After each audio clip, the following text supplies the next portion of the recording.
Let's talk about movies. This is candy for my brain. If you wanna talk movies, well, guess what? We on the same thing. You gotta watch this podcast. Hey everybody, welcome to You Have to Watch This Podcast. I'm Alan. I'm Ryan. And I'm Devon. And today, Devon is having us watch a Disney pick like he usually does. Today we're talking about Atlantis, the Lost Empire. Whoa, hold up now. What is that? Is that not what we're talking about today? That's what I watched. You are all so close. It is almost, it's not even close to the same movie, but Yeah. maybe we'll talk. No, today we are actually talking about Treasure Planet, the 2003 Disney animated film. Yeah. 2002. 2002. I'm sorry. Yeah, I have 2 on IMDb. Okay. We'll talk. So yeah, that's today's main topic. Before we get into that, we usually talk about things that we've just been watching in general, in a segment we call "We Watch This." And I'm going to start off today's segment on this, not with something I've watched, but something that I've been listening to / reading. I've been reading the Mel Brooks autobiography, All About Me. How is it? It is the best autobiography that I have ever read. Mel Brooks reads the audiobook himself. Wow. And it is phenomenal. So over the next few months, when I have you guys start watching old Mel Brooks movies that you've never seen, like The 12 Chairs and a bunch of other stuff, don't be surprised because it's all coming from this. He sings in it. Like, it's not, you don't usually get singing from an audiobook, but he straight up sings Springtime for Hitler and the Inquisition. Like, I'm to that point in the book where I'm at History of the World Part 2. But he talks about like his life growing up, serving in World War II, meeting Gene Wilder, a whole bunch of stuff. And it is absolutely entertaining. There are moments in here that have made me laugh out loud, which is really hard for an audiobook to do. But his delivery in the audiobook is just phenomenal. And Mel Brooks is one of the funniest men alive. He had the biggest thing that I've learned from this is that Blazing Saddles and Young Frankenstein came out in the same year, which I'd never realized. What? Yeah. Yeah. Oh. They both came out in 1974, and he ends the chapter on Young Frankenstein saying, when all is said and done, it can be said that Mel Brooks had a much better 1974 than Richard Nixon. Yeah, fair. Yeah. So highly recommend that if you're a Mel Brooks fan, and stay tuned for a lot of Mel Brooks coming from me in the future on this show. Are there any Mel Brooks movies that you guys haven't seen that stick out to you? A few. I found out just now or last weekend, that I guess, is Dracula Dead and Loving It a Mel Brooks movie? He's involved in it. I think so. Yeah. Okay. Because somebody pitched it as a Mel Brooks movie. I didn't know. All of Leslie Nielsen's career passed me up, but if this is a Mel Brooks movie, this is one I need to see. Ryan, how about you? The only Mel Brooks movies I know are really the ones that I've seen and the ones that are like classic Mel Brooks films. All of the other softer stuff, not just straight comedy stuff he's done, I don't really know. Yeah. I've never actually gone through his like director catalog. I think the only Mel Brooks film we've done on the show so far has been Blazing Saddles. Wow. Yeah, and because I had never seen that up until a few years ago. Yeah, and I want to do High Anxiety with you guys, but there's a lot of Hitchcock films that you guys haven't seen yet that I want to get back to doing because that is my favorite Mel Brooks movie. Is High Anxiety. The chapter on High Anxiety tells you like his interactions with Alfred Hitchcock, and I'm not going to spoil it for you, but I did not know a lot of this stuff, and it's very interesting. So I'm looking forward to talking about that when we do that. Have we all seen the original producers? No, I haven't. I have. Oh, okay. All right. I mean, we could do a twofer. I'm happy to watch the musical again. You have the weirdest Okay. movie viewing history of anyone I've ever met, Devon. You really To That's be do. fair- that's literally why I'm here. To be fair, in high school, like a bunch of us just went hard on the Producers musical We did. movie. I don't know if we can talk about the Producers without talking about certain things. I don't know if we can do that on Twitch, but Fair, fair. Devin, you've seen Young Frankenstein, right? Oh my gosh, so long ago. But yeah, I have. Okay. All right. Well, that's what I've got for we watch this. Ryan, how Perfect. about you? Well, I've got the remake of Firestarter. My wife saw that it was advertised on Peacock, and she was interested in it. I was interested in it. I saw the original Firestarter when I was like in high school. I don't remember that much from it. All I know is that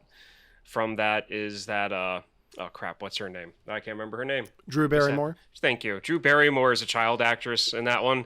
Not too pleasant. But anyway, this one, the child actress knocks this movie out of the park for her role. I wasn't sure about Zac Efron being a father, but he does a really good job too. I would give this movie a solid 7, just because I was a tiny bit disappointed in the ending. But it's Okay. worth it. If you have Peacock, I recommend it. It's decent. So I know the only thing that I've seen for this is the girl from this one on the Drew Barrymore show, and Drew Barrymore just like losing her shit Yeah. and just bawling uncontrollably. Like, this is so Aw. and then the girl cries. I'm like, you just made a girl cry on television. Like, she's out here to do an interview, like doing press, and you're just crying with her. Like, that. Good luck with that interview you're about to do. I do have Peacock. I might check this out. I'm more intrigued by the fact that my wife was just watching Peacock before we started the show. We were watching Girls 5 Eva. And Good. there was a commercial for ambulances now on Peacock. So that's Yeah, I noticed that's that. absolutely what I'm watching after we do the show tonight. So 'cause That is I a don't- movie that I couldn't care less about. I don't care about it either. I just want to see how ridiculous Michael Bay got with it. So, Devin, sadly, you didn't get a chance to watch anything this weekend. So I'm gonna take your pick that you said you were Okay. going to watch and talk about it for you. Good. Please do. Chippendale Rescue Rangers dropped on Disney Plus this past weekend. Ryan, have you had a chance to watch this yet? No, but I really want to, because I mean, I've seen enough to know what the premise is, and I'm really Okay. excited about it. I just haven't had the time. Let me tell you, this set such a high bar. This might be my favorite movie of the year, and I don't know if anything is going to pass it. I have not Really? laughed. I have not laughed as much or as hard as I did in this movie. Wow. Andy Samberg and John Mulaney as Chippendale are hilarious. The cameos in this are insane. The Easter eggs in the background, like it's pretty much in the same world as Roger Rabbit, where cartoons and humans live together. So like that's Okay, the world sure. that you're in. Roger Rabbit's even in it. Ah. It's like there's a poster in the background at one point, because the whole thing's about like reboots and remakes. Like Dale wants to bring the Rescue Rangers back because he misses the show. The whole thing's about reboots and remakes, and like there's a poster for Batman versus ET and Fast and Furious babies, and then Meryl Streep is Mr. Doubtfire, so it's just her in a bald cap. That's what like the whole thing's about. But there is so much in this. Like the internet has been losing its mind over one character, and it's very like, I don't know if I want to spoil it for you guys if you don't know. Do you want to know? Is it from another CGI movie that was made like Yes. a while ago? Not a while ago. Standing more in a door recent. frame? I don't know about no. door frame. I don't. Is it? Does it begin with an S? Because I think I'm gonna know what the S one. Yes. Yes. Tell me about it. I want to hear about it. Because Okay. I know very little about this. So this is the one thing that my wife was not thrilled about with the movie is Okay. how they get around a lot of these licensing issues. and because it's all parody. So the main example of that is Ugly Sonic from Sonic the Hedgehog is in this as Ugly Sonic, and they call him Ugly Sonic the whole time and just make fun of his weird human teeth. But they get away with it because it's parody. But Disney, it's a Disney film, and Disney's also like, yeah, you can't make fun of our stuff. We're gonna sue you. Oh, right, but you can make fun of everyone else's stuff. The only thing that makes it okay for me is one, like the filmmakers behind this, like the Lonely Island are behind this, like those guys, like they're doing it with the best of intentions. So I don't think it's as much as Disney doing it as we had these fun ideas. Let's do this the best way we can. Mm-hmm. And their lawyer had to be like watching every single frame of this to make sure they were clear. But there's a lot of fun cameos, a lot of weird cameos. But if you like Chippendale, the cartoon, you're going to be thrilled. There's a lot of Saturday morning or Disney afternoon cartoon stuff in here. I definitely think it's up both of your alleys. How much? Okay, so real talk though. How much Chippendale do we need to know for this to really land? Because I was more of a DuckTales guy, if I'm being honest. You need to know that Chippendale was a show. That's it. Oh, okay, fine, perfect. And they pretty much set it up for you, everything that you need to know. Okay. So. Because I know that like there was like a gadget I think in it, like there was like a sidekick they had, and I don't know too many about Monterey like, Jack. Yeah. Was he the big one? Yeah, he like the cheese. big fat rat. Yeah. Oh, okay, I remember him. Yeah, he's like the main plot of the film. Like he goes missing and they have to rescue him. So. Okay, this is the kind of stuff I want Disney Plus to be putting out, right? Where they're a little bit playful with their IPs, they're a little bit like clever with them. I don't know, it's not more Marvel and more Star Wars, so I'm more happy about this one, I think. Yeah, I mean, I'm very happy with this. I would love to see a sequel to this. I was kind of wondering if this was going to suffer from watching it at home without a crowd. But if I had seen this with a crowd, I probably would have laughed even harder, and I probably would have ended up in the hospital. So, yeah, this right now is my favorite movie of the year. So I gave it... Wow. On Letterboxd, I gave it 5 stars. So... Which is very rare for me. So look, I'm already sold on this because you had me at John Mulaney. So I definitely need to find time to watch it this week because you've now got me. And there's a lot of Disney Plus is like we talked about Peacock before. Disney Plus is kind of taking the reins now with Friday with a little show called Obi-Wan Kenobi dropping. Friday. Wait, when does that start? Is it this Friday? Yeah. Oh shoot. Okay. I didn't know it was so soon. I keep thinking that Obi-Wan Kenobi is like months out. Nope, it's this week.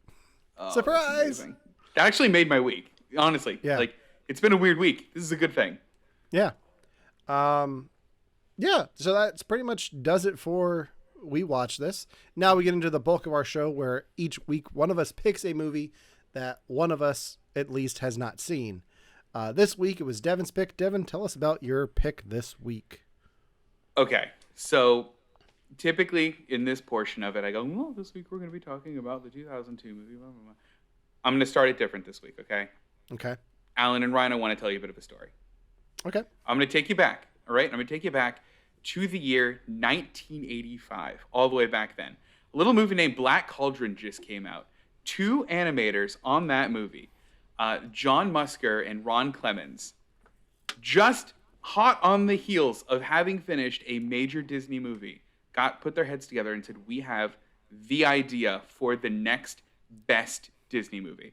They then pitched it to Jeffrey Katzenberg, who was at the time head of Walt Disney Animation Studio, and said, Jeffrey Katzenberg, we have this amazing, amazing idea for a movie. And Jeffrey Katzenberg goes, ew, that's gross. Go make Great Mouse Detective. So they make Great Mouse Detective.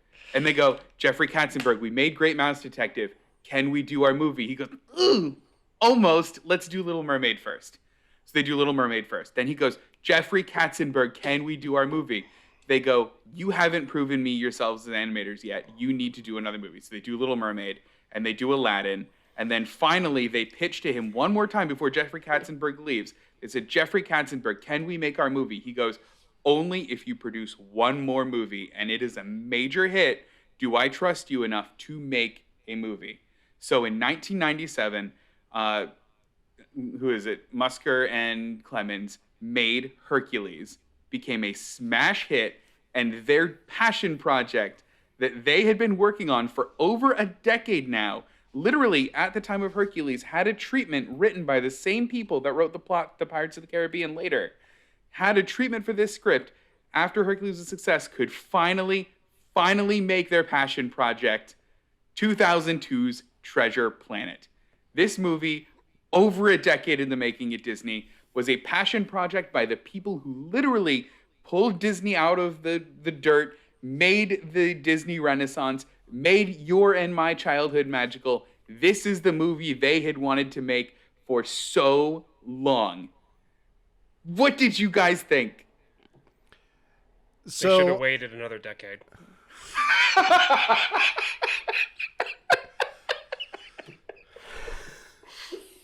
All right. So, I'll say this. The only thing I knew about this movie, like I had never seen this movie. I probably saw parts of it. Sure. The only thing I know from this movie is the John Resnick song, I'm Still Here. That's it? That was my jam. It was that and Hero by Chad Kroeger and Josie Scott. That was my 2002. Oh, so you liked it unironically, though. You genuinely liked the song. I like this. No, I generally like the song. Not ironically at all. I like that song. Like, Okay. And Ryan, what was your history with this movie? Did you see it before, or is this your first time watching it? This fell into a bunch of this movie is part of a bunch of actual handmade animated movies that were made in the late 2000, the early 2000s when I was in high school. And I have no younger siblings, so I never saw them. So this, Atlantis, The Road to El Dorado, stuff like that. I've always been interested in seeing them at some point, but never had the chance. You kind of gave me that chance, because after watching this, I went and watched Atlantis right away. Oh, did you? Okay. Yeah, because that's been on my list too, personally, to watch. Okay. For me, but I just kind of knew about it. I never knew any about the music or anything like that. So this was all new, fresh. Nothing was spoiled for me. Okay. For me, this blends in more with Titan AE, which I think came out around the same time. I have a comment about that, which I'll be talking about in a little bit. But yeah, I thought it was fine. Yeah, it wasn't offensive to me at all. Like I can see Ryan's point about maybe waiting a few years, just technology wise, but I think it looks great. I think you've got a great cast in here. I was kind of expecting Long John Silver to be voiced by Jim Cummings for some reason, but it's fair. Yeah, no, I enjoyed it. But before we go any further, I need to talk to you about what I did research on. Oh, I can't wait. Okay, you teased Devon. us before. Devon, when did you join the show? Ryan and I have been doing this since 2016. Devon, when did you join? It was 2018. It was the tail end of 2018. Yeah. So you've been on the show for almost 3 years at this point. Mm-hmm. How many times do you think you've made us watch a Disney movie in those 3-ish years? Because I have the number. Do you have the number? Okay. I have the number. Because my guess, genuinely, I made you watch this one. We watched a couple of them, but not too many. My guess is it's probably 5. Is it 5?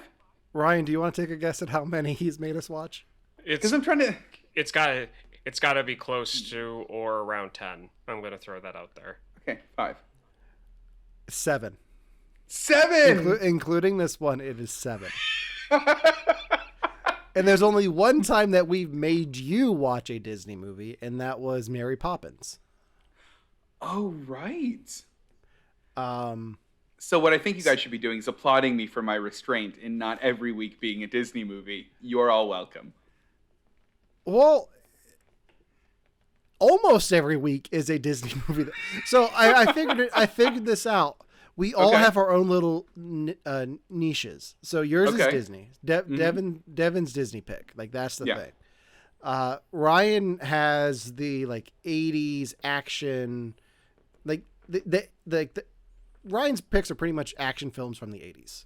Yeah. 80s, Yeah. 90s, and sports movies. Yeah. I'm all over the place. I don't have one. If you guys can figure out one for me, I don't know what it is. And you could say one now, and I know my pick for next week is going to throw that off. So, I'll have to sit down and think about it then. but yeah, 7 Disney films from you, Devon, and that wasn't counting Wow. like our triple features. Oh, right, because I'm sure I threw a Disney So- movie or two in there. Well, you're all welcome. Yes, just thought that was fun. Like I went back and Yeah. looked at every episode and listened to the beginning review. I was like, ew, this sounds bad. So. We've If you gotten go back better. and- We've evolved. Yeah, if you go back and listen to some of our older episodes, I apologize. But yeah, so Devon, what do you want to talk about with Treasure Planet? Okay, so the first thing I want to talk about is I want to talk about what you guys thought of the overall plot, because essentially this is exactly what you would expect it to be. The plot itself is a rehash of Treasure Island, but in space. We have seen rehashes of Treasure Island in a couple of different ways, in a couple of different formats. You have all seen Muppet Treasure Island. I absolutely have not yet. It's still on my list of things to see.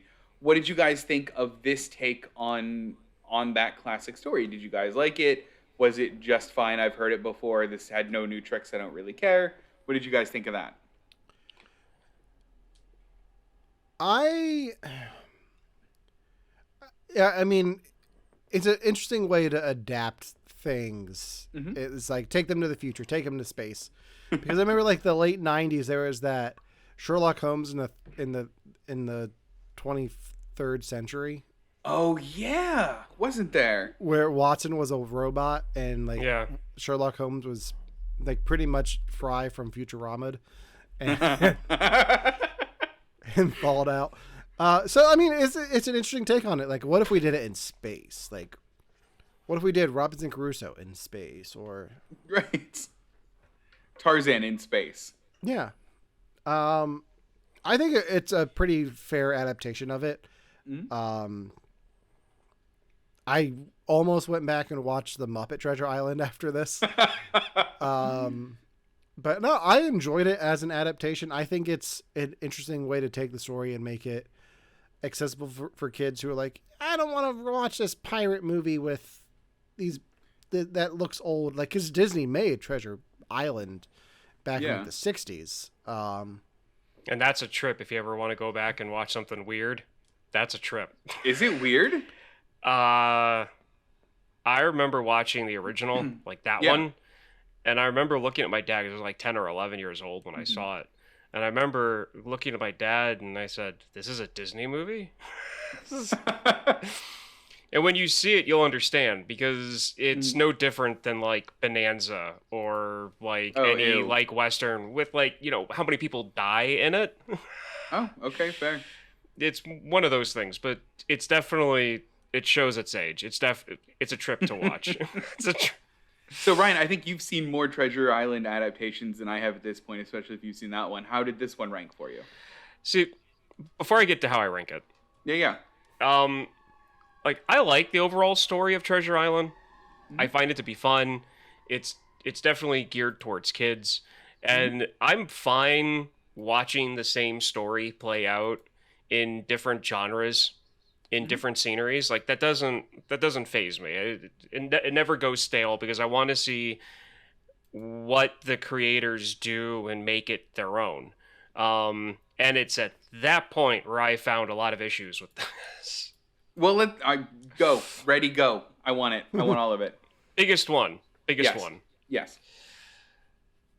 They're on wooden sailing ships with like steampunkish, futuristic nuclear technology. So it's a real mix of like steampunk and like atomic punk, like science fiction going on at the same time. Yeah. But the ships are not enclosed. Mhm. They're just free walking on the decks in space. Go. They have go, Alan. artificial gravity. I'm They not made a talking point. about artificial gravity. They are walking on the outside of the ships in space that are not enclosed. This took me a while. This took me until the most recent viewing to catch, and then I looked it up to make sure I wasn't wrong. This doesn't take place in space. This takes place in the ether. That's another thing. Okay, then this movie. Okay, no. There's no there. Okay. My thing froze. Okay, good. Now I'm back because you guys froze, and I didn't want to, you guys to miss what I was about to say. Mm-hmm. Then that should have been stated, and not just straightforward science fiction. Oh, look, we're in space. There's stars. There's planets. This movie's called Treasure Planet. And for all the casual viewer knows is that they're in space, free walking outside of a ship with no suit or enclosed ship thing. That was my first biggest thing to get around in this movie. I mean, that'd be like doing 20,000 Leagues Under the Sea and having them on a sailing ship with no pressurized suits and just breathing water with air lungs. Avatar 2 in theaters this December. Yeah, I know. For real though, it's going to be that. So this is where I caught this. Go ahead, Alan. Well, I was just gonna a quick rebuttal to all that. I just assumed there was a force field and they were fine. Like I was able to suspend disbelief enough to not be a problem for me. Well, see, the thing, like every single space thing I've ever seen, it's enclosed spaceships, and if it's not, they're in a suit, or it's explained that no, they can live in space. That's okay. Or something along like activate force fields. Like I'd have no problem if like they were like activate the artificial gravity. Okay, activating the gravity and then activating something else and then showing like a weird like force field dome thing, like enclose the top of the ship, then go away and be invisible. I wouldn't be doing any of this if they would have done that. See, I just assumed we didn't see it. Devin, go ahead. So this is what got me on this viewing of it. I literally heard the narrator, who is Tony J, who is essentially the voice of your childhood and my childhood. He did Beauty and the Beast. He did Tom and Jerry, the movie, Thumbelina, Lion King, Scooby-Doo, Hunchback of Notre Dame, the Rugrats movie, Jungle Book. He did a lot. So the opening narrator in the movie, the first line of it is, "On the clearest of nights, when the wind of the Ethereum were calm and peaceful." And then they never say the word Ethereum ever again in the movie. And I went, what is the Ethereum and why did I miss this? So I looked up Ethereum, and that's just what the space is. It's just a blow-in thing, because I had that same problem. And I was like, I did Alan's mental gymnastics, where I went, okay, fine. They have bubbles, they have force fields, we're not seeing them, they're implicit, it's fine. But then like space whales show up. And I went, okay, space whales can breathe in space. And then there are like times when they flex it a bit, where like Jim's flying around on his little like surfboard thing, and he's not in the bubble that would be the thing. And I'm like, well, is it a mini bubble that we're not seeing? But it's in this world, space is called Ethereum, and you can just breathe out there. And trust me, it's fine. Okay. Because even the space whales didn't even do anything for me, because there have been plenty of other things that I've watched where they have, the vacuum of space, and there are like galactic creatures that just float between planets. So like that's not a foreign thought Concept. to me. So the whole space whale thing didn't make me think, well, maybe this isn't outer space and a vacuum and getting your organs pulled out of your mouth. Like that type of a thing. See, I'm used to space whales because of Star Wars. Are there space whales in Star Wars? In Rebels, yeah. Yeah. What? And in Star Trek, there's a few episodes where they have like interdimensional, like intergalactic creatures that float out in space. I'm missing something. I didn't know any of this. Wow. Yeah. Devin, did you know that the warp engines on the Enterprise are powered by whales? No, they're not. Don't do that. Yeah, they are. No, they're not. They Wait, are. was that the plot of that movie where they needed to bring whales back to the Earth? No, in the future, like Enterprise on Next Gen, there were whales powering the warp engines. Who writes for this show? I genuinely didn't know it got that trippy. The way Star Trek was said to me is that Star Trek is the better sci-fi thing because it is all plausible. where all of their stuff is lithium, and we have that technology now. It becomes plausible. I wasn't told space whales make their spaceship go. No, Not not space space whales. whales. Not Just space whales. whales. I hate it. Guys, I hate it. Alan, you're referencing that the thing on Lower Decks, right? Not only Lower Decks, like if you look at the manuals for the Enterprise from Next Gen, there's a department that I'll look up the name of it quick. Okay. But there is a department on there's a part of the ship that is named for the whales that power it. They never show it on the show, but it's implied that the whales are there. And then in Lower Decks, they go more into it and actually go into the room. Yeah. I mean, that's a fun exploration of that. I think that's cool. But Ryan, keep going with those sweet, sweet problems. I love it. Okay, so that and aesthetic. And this is totally a me thing that's coming up. Okay, this is totally a me, my taste and aesthetics and stuff like that. So by all means, this is not like, oh, these animators suck. They don't know what they're doing. This is total me thing. I feel like they push the envelope a little bit too far on the like 1700s, 1600s like style and architecture. Okay. And a bit too much into this whole sci-fi realm. I'm fine with them wearing clothing that looks like, that's from that, like Pirates of the Caribbean era style of clothing. That's fine. It's whatever. It's when everything else is, the way they cook, the way they clean, the way they live, absolutely everything is like 1700s, except for where their towns are located and their vehicles. And literally none of the technology that goes into how they travel has filtered into their everyday life. Yeah, where it's... That really bothered me. Because I was all set up for like a steampunk thing because of the cops, the robot cops. And then it went straight past steampunk and right into like atomic punk. And it never got that mixture right for me. And the entire time I'm just like, can we please just not craft everything like it's 1742, please? Like, and so it was my thing of balancing between how are they breathing and why doesn't the chef have like a better form of cooking than what he's doing? Like it constantly went back and forth like that. It was one of those things where it was like, I'm happy that they made it. I'm happy that there's people out there that really like this movie. I found out that there's kind of like a cult following for this film, and that's fine. If you like it, enjoy it. That's perfect. Good, fine, go. I'm never going to tell you that it sucks. But I'm probably never going to watch this movie again on my own will.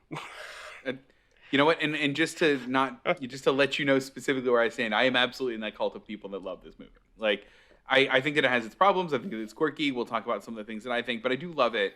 And I am one of those people that I do kind of like the mix. It's almost like a 70-30 mix of like 1700s technology plus like space age technology just kind of grafted onto it for like whenever it needs to be around. Did you just come up with that number? Because I saw that number when I was looking up stuff for the movie too.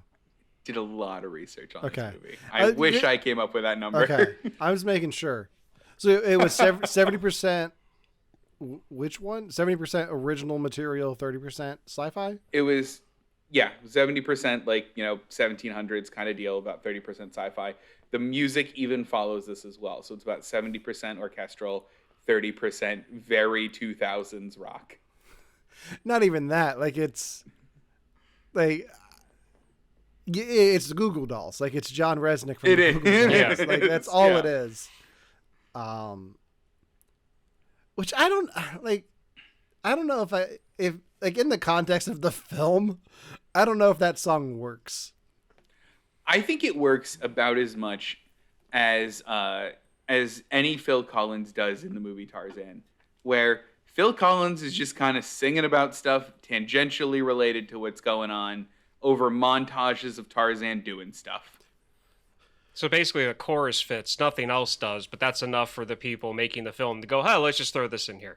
I think it was a 2000s vibe. I really do. No, like it is. I think it was that era. I mean, I think the 90s are guilty of that too, because Tarzan was 99. Yeah. So I think it carried over into this century. I mean, I think that kind of goes back a while though to like the Lion King though too, because you had like the Lion King started it with Elton John. Like Elton John Yeah. isn't singing the songs, but he's definitely behind those songs, and that led to, well, let's get Phil Collins in to do Tarzan, and then let's have the guy from the Goo Goo Dolls, not even the Goo Goo Dolls, the guy from the Goo Goo Dolls do a song for Treasure Planet. Well, and even to some degree, if you guys have ever seen Brother Bear does the same thing. I think even got Phil Collins back, where it's like this song isn't really what's going on screen. The characters aren't singing it, but you get it, guys, you get it. And by the time you get to Frozen 2, it's Weezer. So It is Weezer, isn't it? Oh, Yeah. Frozen. Things get weird in Frozen too. So what did you guys think? I'm I curious like about. Frozen too. Oh, I loved Frozen too. I almost made you guys watch it, by the way. But I didn't because I'm saving myself. Because Disney. Anyway, what did you guys think of the animation in this? Because this is one of the I'll say last, but it's definitely in this era where you can tell that Disney's experimenting more with CG technology. They use a very specific type of CG technology in here, as well as pure CG, and I'll go into that a bit later. That definitely gives this movie its own unique look. And sometimes this look does not pay off. Like I've seen, especially movies around this era happen, and you can go, okay, that's hand drawn, but that's computer background, and they don't quite look like they're in the same place, and it doesn't quite mesh and fit very well. Did you guys like see any of that in here? Did it work for you? I think it worked for me because it looks like that time period. Like it looks Yeah. like films that I'm like, when I first opened Disney Plus, the aspect ratio didn't fill my screen, but it didn't look bad. I was like, okay, I can see that this was made for like VHS, and like this is made of that early 2000s era. So I thought it looked fine for the time. Like you look at Snow White and you're like, yeah, it looks fine for the time. It was the first one. Like it wasn't as jarring as like that, but I think it definitely has a good mix of CGI and hand animation. Yeah. Did you have the same, Ryan? The only part that really that I know that it like really was noticeable for me was during the whole like portal thing. Oh yeah. That's the only time where I was just kind of like, okay, so that's hand drawn flying through, and that's just computer animation, the whole background. But it wasn't bad. Just like Alan, like it fit for the time. I didn't even notice any weird stuff. Is with the with the ratio on the screen, simply because it's an early 2000s animated movie. Yeah. So it is what it is. It's just gonna fit that. Like that's just Yeah. what it looks like. So I was actually really curious about what the animation is in here, because there was a couple of parts of it that really stand out to me that didn't feel like they fit. So the first thing that they did is obviously they did hand animation for a lot of the main characters. For the background and specifically for the ship, they did a technique that I learned about called deep canvassing, which essentially what it is they model the environment or model the object on a computer. They then, instead of coloring it in or filling it in with computers, they send that computer rendering to animators who animate the texture and then upload the animator's texture into the computer again. So it's essentially this hybrid of modeled thing plus hand-drawn animation. They do it most notably in any of those scenes in Tarzan where he's like walking or like skimming on the branches. Like they're not hand drawing feet of branches, they deep modeled those branches.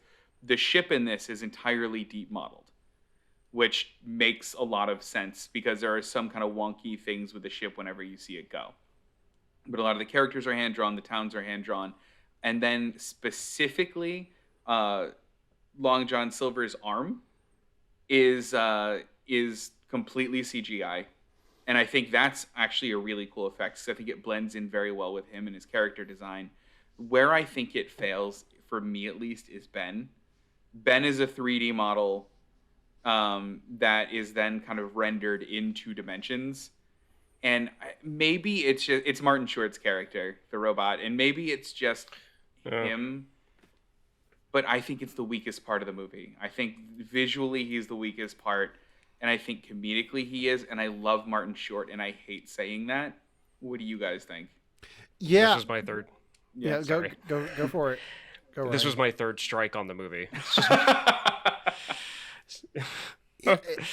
Yeah, like it's like when you listed off the cast last week, I forgot that you said Martin Short. If you did, Yeah.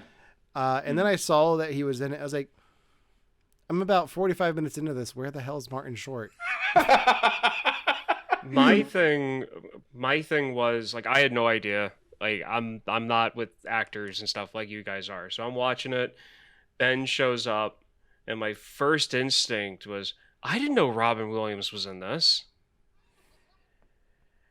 And then like 5 seconds later, I'm like, that's not Robin Williams. And then 5 seconds after that, I'm like, they got someone to act like Robin Williams doing the voice of this robot. And I was like, I hate this. I hate this character. Like, that's how it came across to me. And so that's why, like, that was my third strike on this movie. I'm like, this movie's enjoyable. It's fine. But if they wanted this robot to, have characteristics of like timing and jokes like Robin Williams, they should have casted Robin Williams. I mean, I don't think he's doing a Robin Williams impression. I think he's definitely Martin Short. Like Martin Short is as chaotic as Robin Williams at times, because this is like Martin Short in the Jiminy Glick days of his career. If you know who Jiminy Glick is. I do not, but no. all I can say is that the first minute and a half that character's on screen, it is 100%, as far as I'm concerned, vocal mannerisms of Robin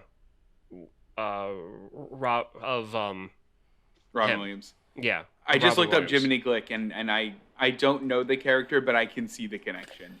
Yeah, I mean, Jiminy Glick was a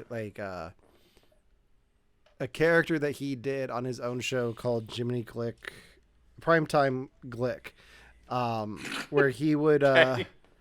It was a talk show parody featuring the obese host Jiminy Glick, who usually knows nothing about his guests and hurls veiled insults at them during his interviews. So it's very funny. So it's Martin Short in a fat suit. So he would like interview Martin Short, like, tell me about Treasure Planet, like, and get like very like loud and like, wow, like, well, you're doing a Robin Williams like impression. Like he was like get really in their face about it, and like it's very funny. I'll have to find some clips to send to you guys. See, to me, I feel like Space Ghost Coast to Coast filled that gap for me when I was growing up. I never watched an episode of that. I know what it looks like. I've never seen a single episode of Space Ghost. Of Coast to Coast or the 70s cartoon? Both. Very much both. You don't need to see the 70s cartoon to understand that the character is a joke and to love and appreciate Space Ghost Coast to Coast. I recommend just going back and watching it. It doesn't matter that it's been like 30 some years. Just go back and watch it. It's wonderful. Okay. It's wonderful. So I wanted to get your read on something. Just kind of back on Treasure Planet quick. So the movie cost $180 million to make. This was Disney's most expensive movie at the time. Part of it was because of the deep canvassing and the use of CG in it. And because, Clemens and Musker were kind of given the reins to make whatever they wanted. And they're like, we're doing it to the walls. And they did. It only returned a total of $110 million. About 32% of that was domestic box office. It premiered 4th at the box office when it premiered and never cracked higher than 4. I want to hear your guys' thoughts on why you think this happened, because I have a couple of ideas on my own. But you guys think, and it could be as easy as it wasn't a good Disney movie, the end. But why do you guys think it, why do you think it didn't do as well? What else was out around that time? That's what I'm looking up. I know one thing. So it was November 2002. So guess what was out? Harry Potter and the Chamber of Secrets. Yep. And that's one of the big ones. It was basically going at the same age group. Yep. So the domestic box office for November 2002, for the whole month, Treasure Planet ranked 13th. Above it was Ghost Ship. I love that movie. Half Past Dead. Oh. Sweet Home Alabama is at number 10. Not surprised. Friday After Next is number 9. I don't know that one. Good. My Big Fat Greek Wedding, which came out in April of that year, was number 8. I was dragged to see that movie twice. Number 7 was I Spy with Eddie Murphy and Owen Wilson. Wow. Number 6, Jackass the movie. And then rounding out the top 5, The Ring. Fair. Die Another Day, Pierce Brosnan's last Bond movie. Gross. 8 Mile. The Santa Claus 2, and Harry Potter and the Chamber of Secrets. Some of those hurt. As a fan of this movie, some of those really hurt. Some of those make total sense. But it did better than The Tuxedo with Jackie Chan, so that's something. And you know what? I saw that in theaters. I remember seeing that in theaters. Again, you have the weirdest. I'm not. Have you seen mad Ghost about Ship? it. I've seen the opening to Ghost Ship. Okay, so you haven't seen it though. No, not at all. Okay. To be honest, the rest of the movie is really tame compared to the opening. I mean, the opening like stuck with me and haunts my nightmares. Like, it's a heck of an opening. Yeah, but like I said, the rest of the movie is kind of tame compared to the opening. But Yeah. I love Ghost Ship mainly because I went to go see Ghost Ship because I was a huge fan, still am a big fan of Mudvayne, and Oh, their okay. song is prominent in that movie. Yeah. And I'm like, oh yeah, I'm definitely gonna go see this, and I was not upset at all. Oh yeah, they used it quite a lot. Mm-hmm. But also, Alan, you might just back on this movie quick. You might understand, or it might feel more like what I had. So I don't know movie release cycles very well. To me, if you had to give me this movie and say, when are you releasing it, Devon, you are Disney, I would have picked this as a summer movie. I mean, mostly because of the setting and ships and pirates and fun. Okay. This feels like a summer movie for me. It feels wrong that this came out in November. But if you're Disney and you have 2 animated films, one is Treasure Planet and the other one is Lilo and Stitch, which takes place in Hawaii, which one are you going to release over the summer? Was that also 2002? Yes, because Oh. they were both nominated for Best Animated Picture that year. Okay, then A, that's a no-brainer, and B, I want to get on this movie's marketing and be mad about it, because I remember Stitch was everywhere. I remember they had like a Beauty and the Beast trailer where he like crashed the thing or like wrecked the chandelier. He was in all these other Disney movies. I think he like threw Simba off of Pride Rock. Mm-hmm. I mean, Stitch is still everywhere. Like Yeah. there's an anime I think going on, or there's an anime over in Japan right now of Stitch. Wow. Yeah, and you can still buy Stitch merchandise wherever you go. Yeah. So I think Stitch is more marketable. Like, you have a character there that you can sell plush dolls for the next 20 years, because that's what's happened with Stitch. I don't think anyone's really. You can't really. What's the little ball thing's name that Morph.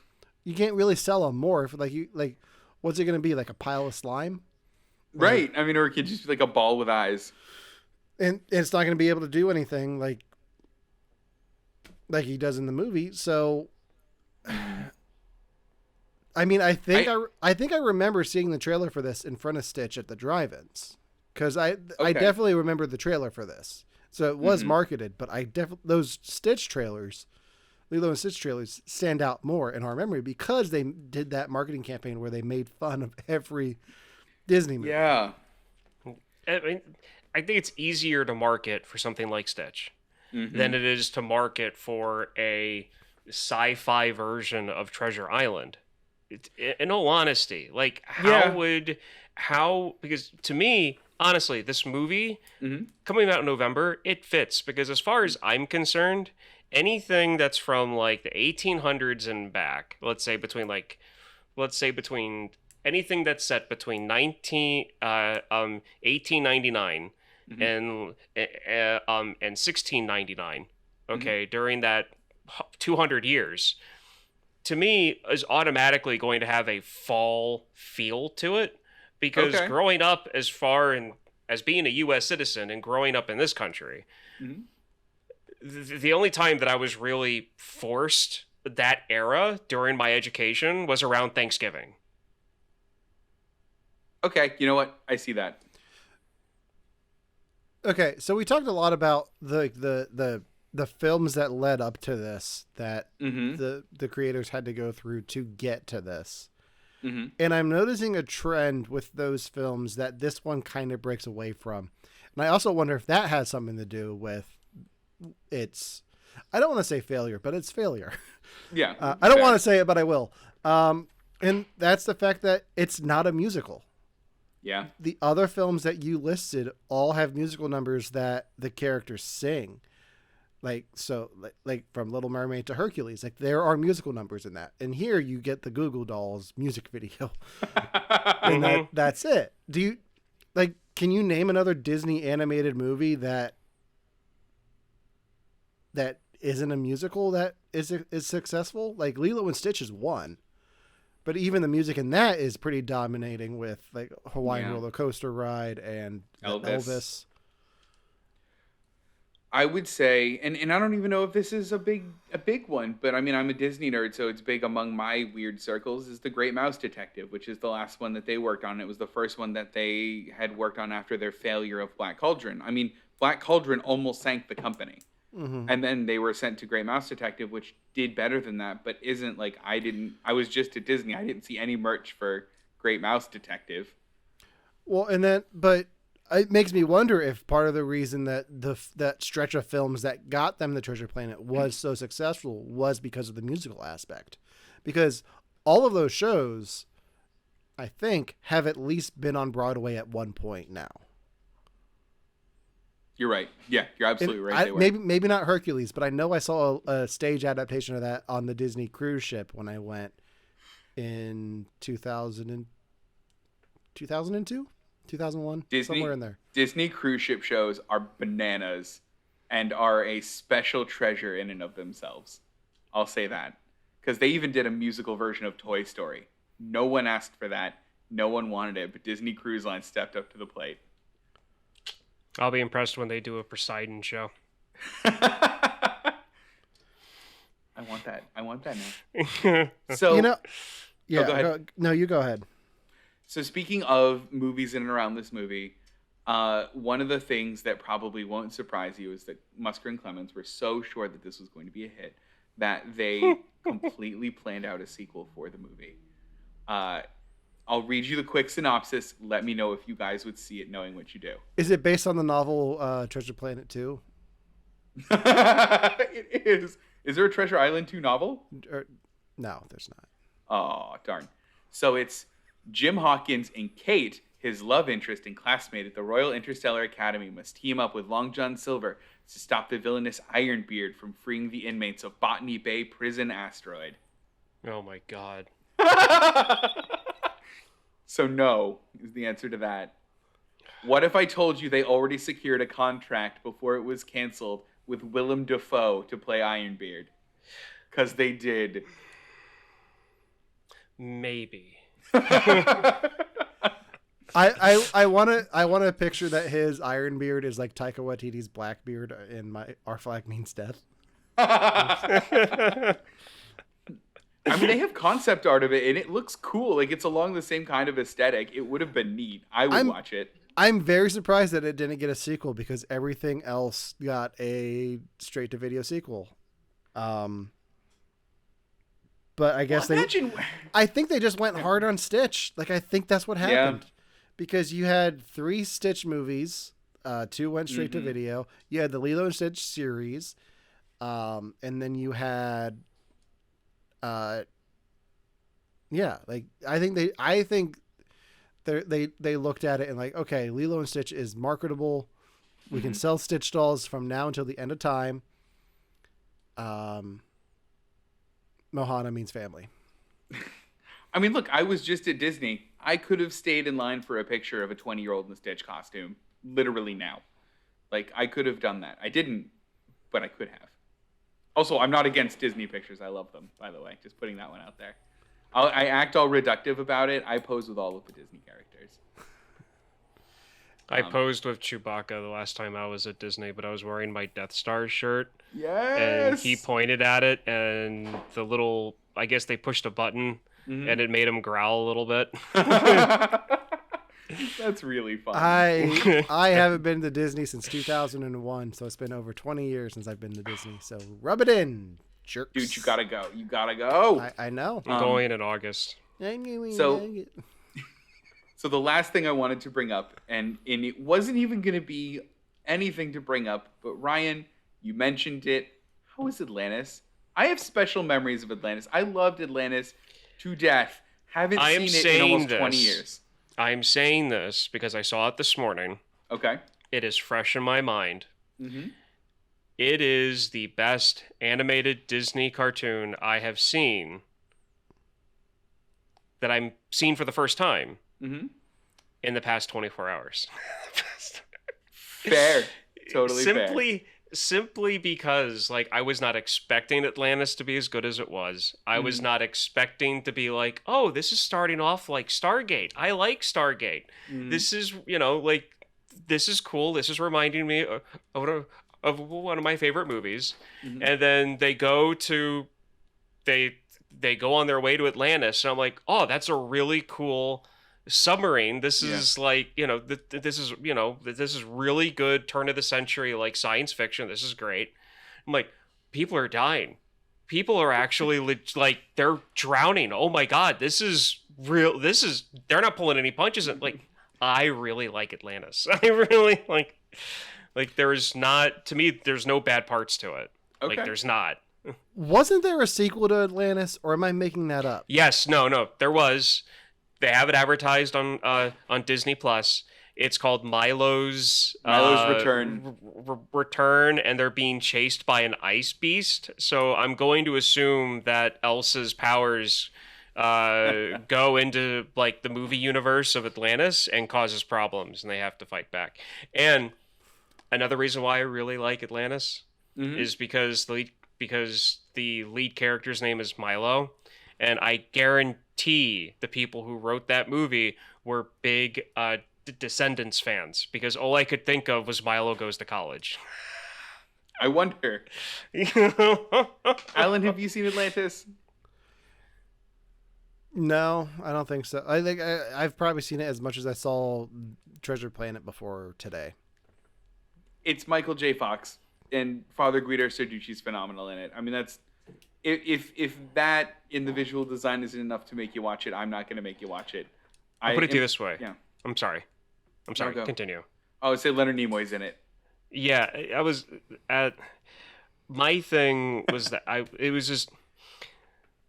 After the Robin Williams thing, I looked up the cast for Treasure Planet, and I'm looking at the cast, and I'm like, man, like, I was really hoping it was Robin Williams. It wasn't. And then I went and I watched this, and I went to look at the cast for Atlantis, and I'm like, this is redemption. This is what I was looking for. Like, the people who are in it I was not expecting. Like, yeah, there's a lot in there. Good. Well, I'm glad you liked that one. I remember liking it. I'm glad it holds up. I'm gonna have to rewatch it at some point too. Yeah, no, but it definitely holds up.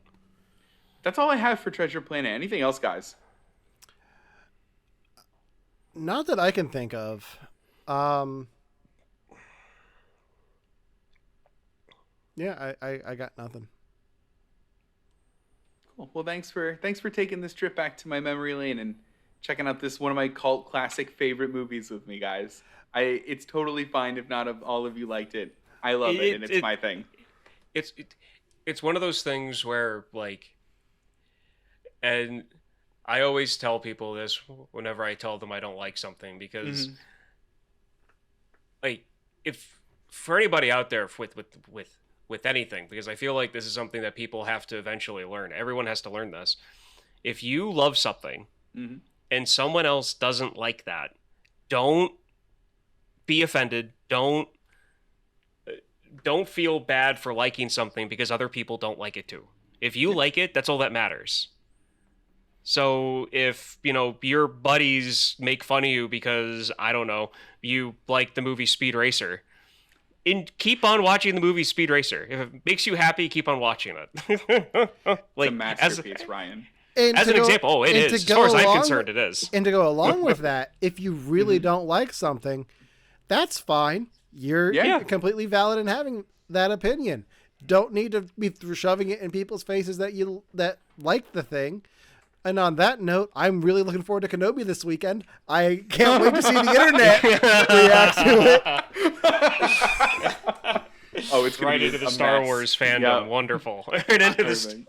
I mean, like, this weekend is just packed full of stuff coming out. Like, not only is it Top Gun, but we got Kenobi dropping.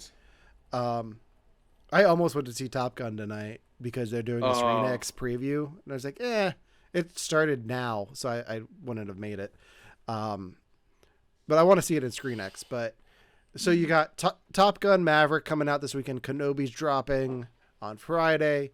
Stranger Things, the season 4 part 1, which is like 7 episodes that are all like 5 hours long, evidently. Holy cow. Like each episode is over an hour long. So I'm going to be starting that on Monday. And by the time we get to the show on Tuesday, I'll still be watching it. Ridiculous. But yeah, we have a lot to talk about next week for We Watch This. So, Yeah. but I think that does it for Devon's pick for this week, which was Treasure Planet. Next week is my pick. And, you guys can see the board behind me, right? I can, yeah. Okay. My pick is on the board behind me. Can you guess what my pick is for next week?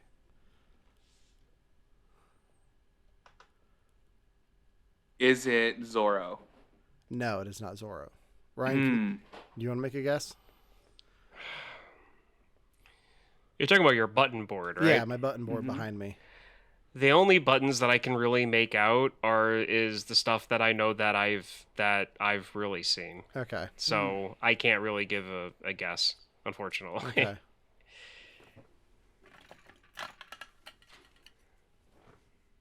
Devon's never seen Power Rangers, the movie.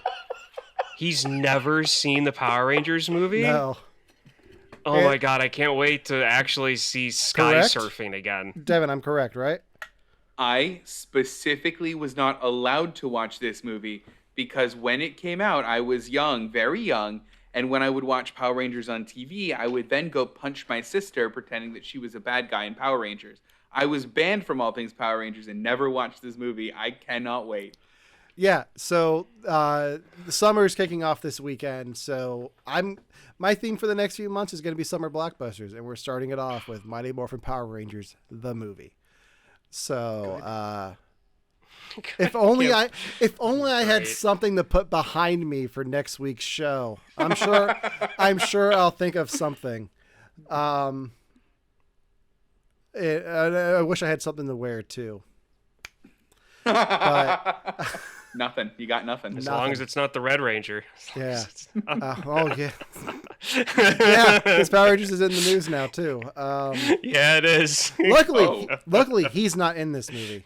But we can talk about that. Yeah, true. next That's week. right. Yeah, that's right. So yeah, tune in next week for my pick, Mighty Morphin Power Rangers, the movie, which I cannot wait to deep dive on because as much nostalgia as I have for it, I know it's not good, and I cannot wait to talk about it with you. I can't wait to see Devon's reaction to it. I mean, personally, I thought sky surfing was the coolest thing when I was younger, and the fact that they open with that in the movie makes me happy, and I can't wait to rewatch that scene and think, oh my god, this is the lamest thing I've ever seen in my life. Why did I think this was so cool? Ryan, you just gave me an idea for a reel that you and I can get together and shoot this weekend. So We are not going skydiving. So, you are not getting me on a plane with a parachute. That's not happening. Okay. All right. Well, I think that does it for this week's show. Just a reminder, we will be at Main Street Comic-Con in Waynesboro, Pennsylvania in June. If you're watching on Twitch, the details are in the chat. Just click the Facebook event and check that out. The dates for that are, I forget. June 26th. June 26th. Ryan and I will be there. We're already starting to gather some of our giveaways. Yeah, it's going to be a lot of fun. So hope to see you there. In the meantime, and for more updates, you can follow us on Facebook and Instagram to find out where we're going to be and what we've got in store for the convention.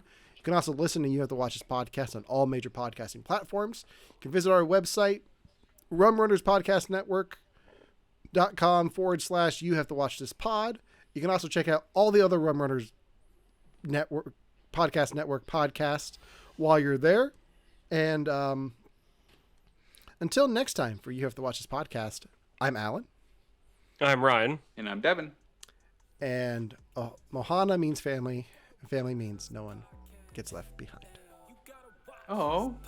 Except for Silver. Burn.